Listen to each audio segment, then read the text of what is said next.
ഹസീന മോളെ. ആ പറഞ്ഞോ ഉമ്മ. നീ പഠിക്കുവാണോ? ഇല്ല ഉമ്മ, ഞാൻ വെറുതെ മാഗസിൻ നോക്കുമായിരുന്നു. നിന്നോട് എനിക്കൊരു കാര്യം പറയാനുണ്ടായിരുന്നു. എന്താ ഉമ്മ, പറയൂ, എന്താ കാര്യം? ഇന്നലെ ഹുസൈന്റെ മോൻ വീട്ടിലേക്ക് വന്നപ്പോ ഒരു ഫോട്ടോ കൊടുത്തിട്ട് പോയി. പേര് അഹിൽ ഖാൻ. ദുബായിലാണത്രേ.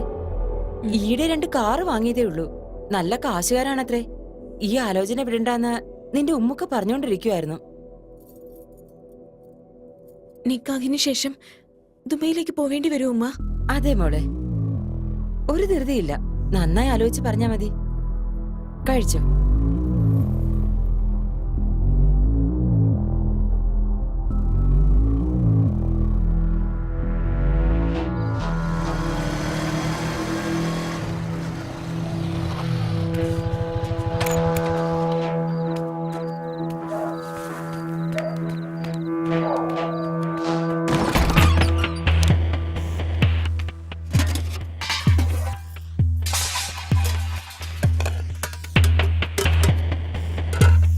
എടാ, ദിവസവും രാത്രി നീ എവിടെ പോയി കറങ്ങിയിട്ട് വരുവാ? എന്താടാ നിന്റെ പരിപാടി? എടാ, നിന്നോടാ ചോദിച്ചത്. എടാ കുരുത്തം കെട്ടവനെ, ചോദിച്ചിട്ട് വല്ല കൂസലും ഉണ്ടോ നോക്കിയേ. നിന്റെ അച്ഛൻ രാത്രിയെന്നോ പകലെന്നോ ഇല്ലാതെ കഷ്ടപ്പെട്ടിട്ടാ നിനക്ക് പണം അയച്ചു തരുന്നത്. അതൊക്കെ നീ വലിയ ആളായി കാണാൻ വേണ്ടിട്ടാ. നീ പഠിക്കുന്നുണ്ടോ ഇല്ലയോ? എടാ നശിച്ചവനെ, നിനക്ക് ചെവി കേട്ടൂടെ? ആ വണ്ടി ആരതാടാ? പറയടാ. ആ ഹൗസ് ഓണർ വീട് ഒഴിയാൻ പറഞ്ഞിട്ട് ഇപ്പൊ 1 മാസം കഴിഞ്ഞു. ഏതെങ്കിലും വീട് നോക്കാൻ പറഞ്ഞിട്ട് നീ നോക്കിയോ? എന്തൊരു ജീവിതമാടാ നിന്റെ. നിനക്ക് എവിടെയെങ്കിലും പോയി ചത്തൂടെ? അതോടെ ശല്യം തീരും. നീ എന്റെ വയറ്റിൽ വന്ന് പിറന്നല്ലോടാ. പോയി ചത്തൂടെ?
എടാ റിസ്കാടാ, നീ ഒരു തവണ ആലോചിച്ചിട്ട് ചെയ്യേ.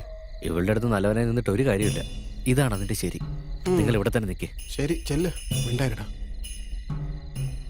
ഇത് കുറച്ച് അപകടം പിടിച്ച പണിയാ. എനിക്കാണെങ്കിൽ നല്ല പേടിയുണ്ട്. ഇവൻ എന്തുവായി ചെയ്യാൻ പോന്നേ? ആ നീ പൊക്കോ പൊക്കോ, സൂക്ഷിച്ച് പതിയെ. അവൻ അതിന്റെ മുകളിലെത്തിയോ? അയ്യ, അവൻ ചാടിയടാ. മിണ്ടല്ലേ.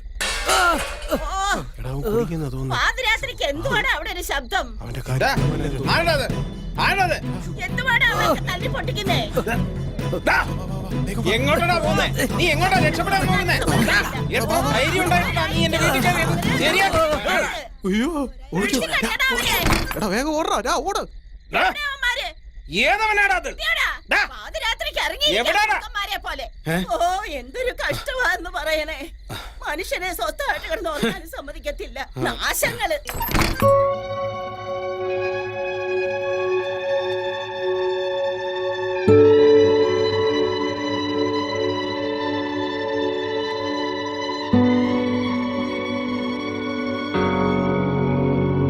എന്തിനാ ഇങ്ങനെ നോക്കുന്നേ? എന്താ വലിക്കുന്നോ? വാ വരാൻ. അകത്തേക്ക് പോ. ഓരോന്ന് പഠിക്കടാ.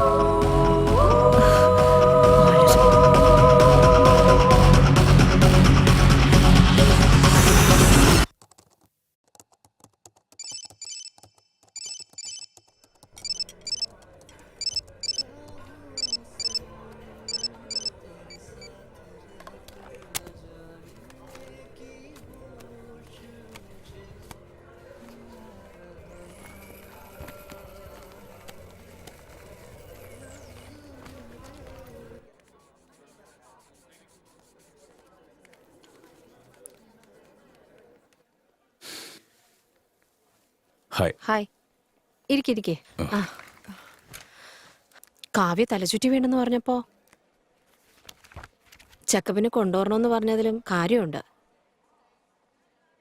കാവ്യയുടെ റിപ്പോർട്ട്സ് വന്നിട്ടുണ്ട്. ഞാൻ സംശയിച്ചതും സത്യമാണ്. Acute lymphoblastic leukaemia, blood in bone marrow സംഭവിച്ചിരിക്കുന്നേ. എന്നുവെച്ചാ സ്വാതിക്ക് വന്ന പോലെ ക്യാൻസർ? ആ, ഞങ്ങൾ സ്വാതിയെ ഡയഗ്നോസ് ചെയ്തപ്പോ സ്വാതിയുടേത് ക്യാൻസർ 3ാമത്തെ സ്റ്റേജാ.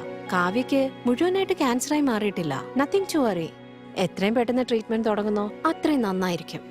ക്യാൻസർ വന്നെന്ന് പോലും അറിയാൻ പറ്റില്ല. ഇത്തവണ കൂടുതൽ ചെലവൊന്നും വരില്ല. എന്റെ അറിവിൽ ഒരു 4-5 lakhs.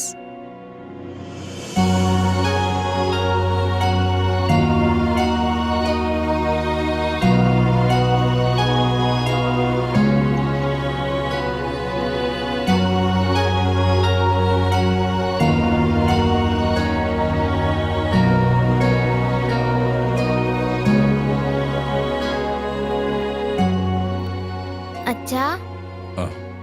ഇഞ്ചക്ഷൻ ഇല്ലല്ലോ അല്ലേ? ഇല്ല മോളെ, നമ്മുടെ കാവ്യ ഗുഡ് ഗേളായി. അതുകൊണ്ട് ഇഞ്ചക്ഷൻ വേണ്ടെന്ന് പറഞ്ഞു. താങ്ക് യു അച്ഛാ. മ്വാ.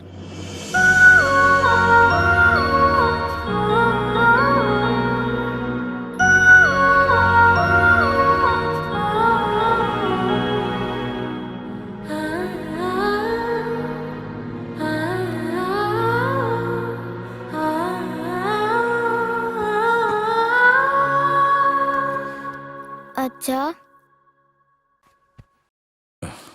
മോളിനി ഉറങ്ങിയില്ലേ? ഉറക്കം വരുന്നില്ല അച്ഛാ. ഒരു കഥ പറഞ്ഞതാ. ഒരുപാട് ലേറ്റായി. ഉറങ്ങു മോളെ. പ്ലീസ് അച്ഛാ, ഒരു കഥ പറഞ്ഞതാ. ശരി. പണ്ട് പണ്ട് ഒരു ഗ്രാമത്തില് ഒരു പശു ഉണ്ടായിരുന്നു. ആ പശു പുല്ല് തിന്നാൻ വേണ്ടി ഒരു കാട്ടിലേക്ക് പോയി. ആ കാട്ടിൽ ഒരു സിംഹവും ഉണ്ടായിരുന്നു. ആ സിംഹം പശുവിനെ കണ്ടപ്പോ ആക്രമിക്കാൻ വേണ്ടി എടുത്തു ചാടി. അപ്പോ പശു പറഞ്ഞു, സിംഹരാജാവേ, എന്നെ കൊല്ലരുത്. എനിക്കൊരു കൊച്ചു കുട്ടിയുണ്ട്. കുട്ടിക്ക് നന്നായി വിശക്കും. അതുകൊണ്ട് അതിന് പാല് കൊടുത്തിട്ട് വരാം.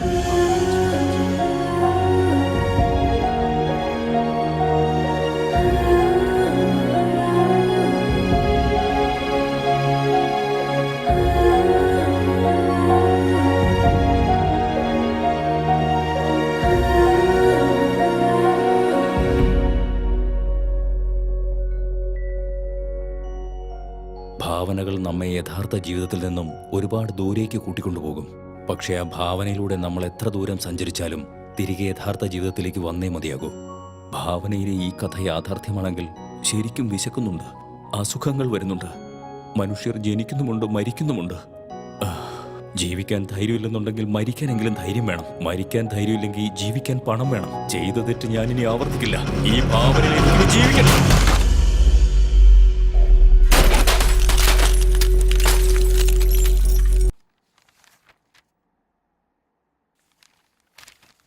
സോറി സാർ, നിങ്ങൾ പ്രൊവൈഡ് ചെയ്തിരിക്കുന്ന ഈ ഡോക്യുമെന്റ്സ് വെച്ച് പേഴ്സണൽ ലോൺ സാങ്ഷൻ ചെയ്യാൻ പറ്റില്ല. സാറിന്റെ പ്രോപ്പർട്ടി ഓൾറെഡി ലോണിലാണ്. മാത്രമല്ല സാറിന് ജോലിയില്ല. അതുകൊണ്ട് ലോൺ തരാൻ പറ്റില്ല. Sorry again.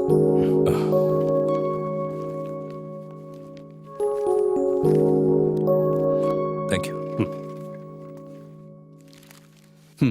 പറടാ, കണ്ടിട്ട് കുറെ കാലമായല്ലോ. എന്തൊക്കെയുണ്ട് വിശേഷം? ആവശ്യമുള്ളപ്പോഴേ അന്വേഷിച്ചു വരുമെന്ന് വിചാരിച്ച് തെറ്റിദ്ധരിക്കരുത്. ഒരു 5 ലക്ഷം രൂപ അർജന്റായിട്ട് എനിക്ക് ആവശ്യമുണ്ട്. 5 ലക്ഷം? 5 ലക്ഷത്തിന്റെ ആവശ്യം എന്താ നിനക്കിപ്പോ? മോൾക്ക് രവി, ഒരു മിനിറ്റ് ഒന്നെങ്കിൽ വന്നേ. എടാ, ഒരു മിനിറ്റ്, ഞാൻ പോയിട്ട് പോന്നേക്കാം.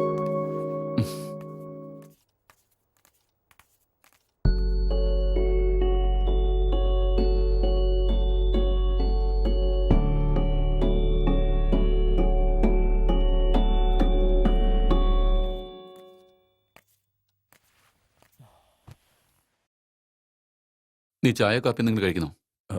ഇല്ല, വേണ്ട. സരതി എന്റെ ഭാര്യയുടെ വീട്ടിനടുത്ത് കുറച്ച് സ്ഥലം വാങ്ങിയായിരുന്നു. അപ്പൊ അത് കാരണം ഇപ്പോ പോട്ടെ. എടാ സരതി, മുഖം മൂടി അണിഞ്ഞ് സംസാരിക്കുന്ന മനുഷ്യർ മങ്ങളോട് കൂടിയ മനസ്സുള്ളവർ.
സ്വധർമ്മേ നിദാനം ശ്രേയ പരധർമ്മോ ഭയാവഹ. എന്തൊക്കെ വേണ്ടെന്ന് വെച്ചാലും ഒഴിഞ്ഞു മാറിയാലും ഇതാണ് എൻ്റെ കർമ്മത്തിൻ്റെ ധർമ്മം. എൻ്റെ കർമ്മഫലവും അതുതന്നെയായിരിക്കും. ഏത് കളിക്കളത്തിലാണോ ആരംഭിച്ചത് അതേ കളിക്കളത്തിൽ തന്നെ അവസാനിപ്പിക്കണം.